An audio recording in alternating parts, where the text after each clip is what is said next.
Meet Grandpa, the newborn kitten who took over the internet with his unusual looks and charm interview with owner.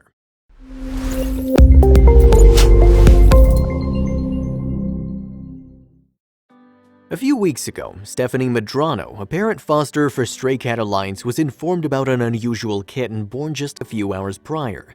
The newborn kitten unfortunately was born with a cleft palate and twisted hind legs, as he was brought to the vet by his previous owners who were very concerned about his health. Upon closer inspection, the vet suggested euthanasia, as apparently the little guy had a very slim chance of surviving given the obstacles he was born with. The previous owners didn't know how to properly care for a kitten with such conditions, especially after receiving a thorough diagnosis on his health. Nevertheless, they still wanted to help him as the newborn kitten showed a strong will to live and seemed very eager to eat. That's when Stephanie was contacted and learned about the little guy's frustration. Medrano was immediately up for the job as the owners were able to surrender the kitten through a mutual friend, and Stray Cat Alliance, an organization that Stephanie volunteers for, agreed to support the decision as well. Upon taking the kitten, Stephanie noticed another thing about the little guy's appearance. The kitten had a face reminiscent of an old person, therefore she made a quick decision to call him Grandpa. First, we wanted to ask Stephanie about her initial reaction upon seeing Grandpa. It's hard to describe how I felt when I first saw Grandpa. I foster day-old kittens all the time, but I knew instantly he was special. His name just came naturally with his little smushed face and calm demeanor. Grandpa's growing big and recently also opened his eyes for the first time, so we asked his foster mom about his well-being these days. Grandpa's too young to have his cleft palate surgery, so he'll be tube-fed until he's a little older. His legs are already being examined more carefully. His right leg has made a lot of improvement with the constant massages and currently has a small splint on his toes. The left twisted leg will be left alone for now. Further evaluation will be done when he's older. We noticed that it said that Grandpa's not up for adoption, therefore we wanted to know if Stephanie gave him a forever home. The day I got Grandpa, I told myself I wouldn't keep him. 4 weeks later, and I can't imagine giving him up. I know we have a long road ahead and a lot of work to be done. He's already home. Fostering's no easy feat, therefore we wanted to know why Stephanie agreed to foster Grandpa. I foster kittens in need. I fostered kittens with ruptured eyes, broken limbs, and other congenital issues. When I was told he had twisted legs, I knew I could help him. I agreed instantly over the phone without any other knowledge of his condition. When I was told he'd be possibly euthanized, I knew at least I had to try. How did you come up with the idea for this Instagram account? Grandpa's Instagram account is actually an old one that only had about 800 followers. I rarely use it, so 2 days after I got Grandpa, I changed the handle, archived all the pictures, and posted a picture I took that night. I never thought he'd become so popular, I just wanted to share a few cute pictures. Grandpa was born on the 20th of March 21.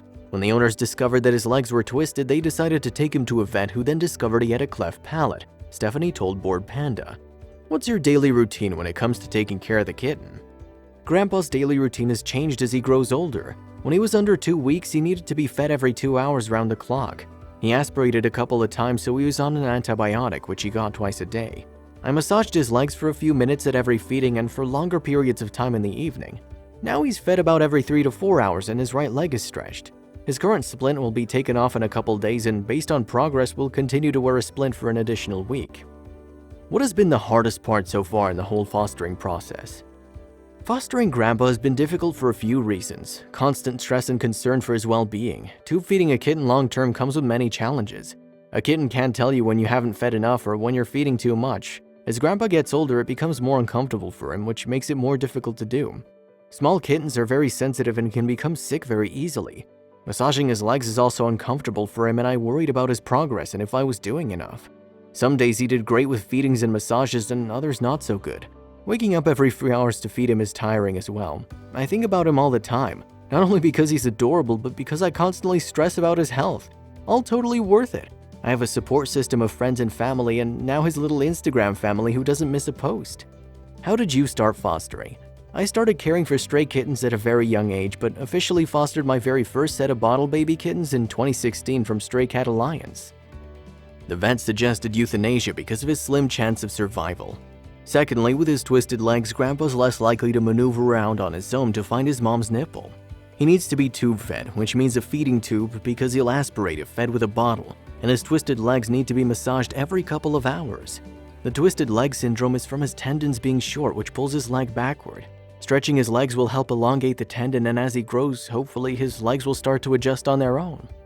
These days, however, Grandpa still spends a lot of his time napping or just eating regularly every few hours with massages and belly rubs in between. And although Grandpa had a slim chance of survival, the dedication and effort both Stephanie and little guy put in for the last few weeks seemed to be paying off.